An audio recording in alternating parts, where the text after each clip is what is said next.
The culturally and linguistically diverse youth sport rec leisure programs target group include 10 to 21-year-olds within City of Stirling and neighbouring suburbs. We're looking at refugee and migrant youth.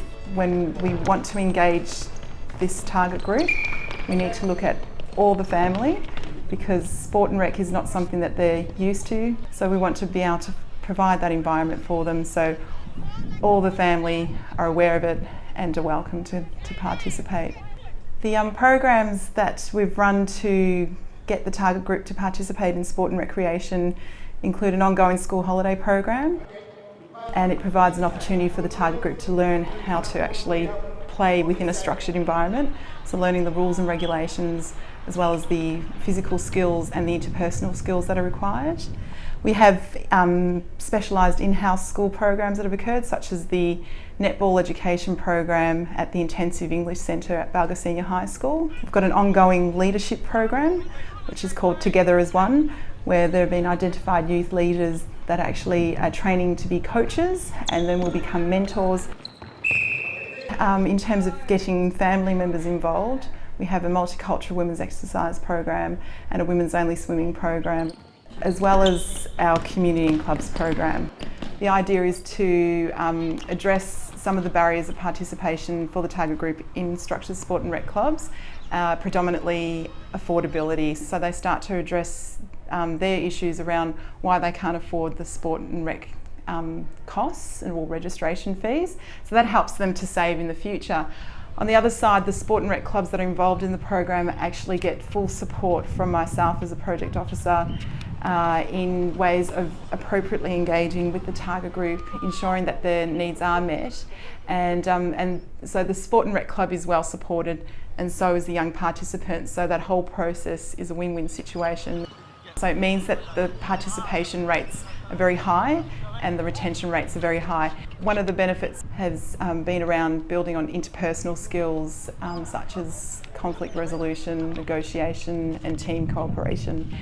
There's also stories of people that are in their second year of funding now that are getting onto refereeing and coaching, so being mentors for the next generation that come through.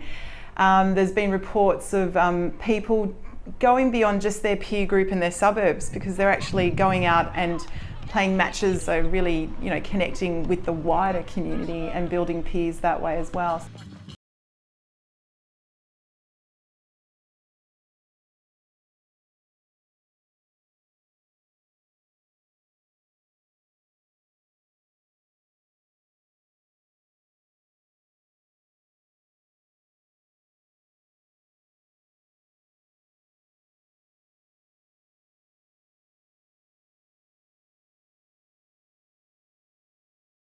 It's to break down some barriers. So a lot of these kids come from Africa, see police as being militia or military.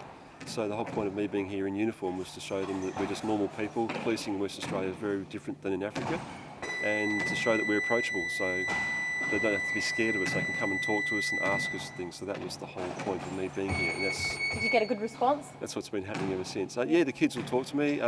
If I go to schools later on, they'll come up to me at recess and say, "Oh, you do the beatball thing." So. And they talked about a range of issues, and we've had lectures here, so we talk about one-punch laws, alcohol, all those sort of health-based subjects that come up.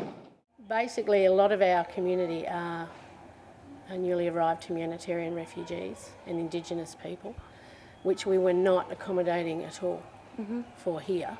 We were just running programs for the mainstream community.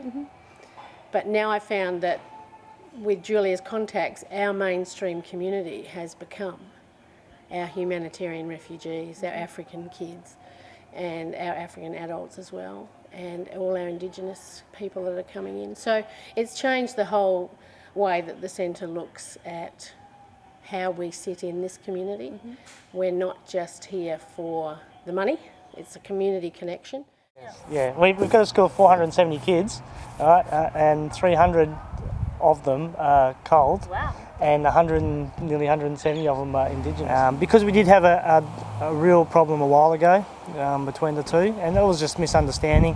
By getting the two groups together, it's worked through a lot of issues. Because the problem we have with the kids that are not used to being in a classroom. so they don't know how to adapt to a classroom. But sport gives you a structure, and that structure then just flows on into, like say, in the classroom, where the kids will now sit down and will focus more on their schoolwork. And you know, if you want to do well in sport, you have to focus. You have actually employed a young man from Sudan who came on as a volunteer and was just amazing. So we thought it's a good opportunity for us to offer him a position. And we have 3 Indigenous work-based trainees at the moment. So we find by being inclusive in how we look at our staff ratio, you can actually educate people. You can get rid of that ignorance, because then they start to know people and they're good friends with people who are from different cultures and ethnic backgrounds. So. Sport's the only way. Yeah. Why is that, do you think? Well, as I said, it creates a structure. It creates aims and goals, and you know, you focus on that. If you want to get better, you have to do something to get better. So we have to train more, or we have to practice more, and then you just relate that to school. When you're sitting in the desk and the teacher says, well, you know, at soccer, when you want to learn how to kick goals, you keep practicing. Well, this is what you have to do here. You have to practice to get better at it.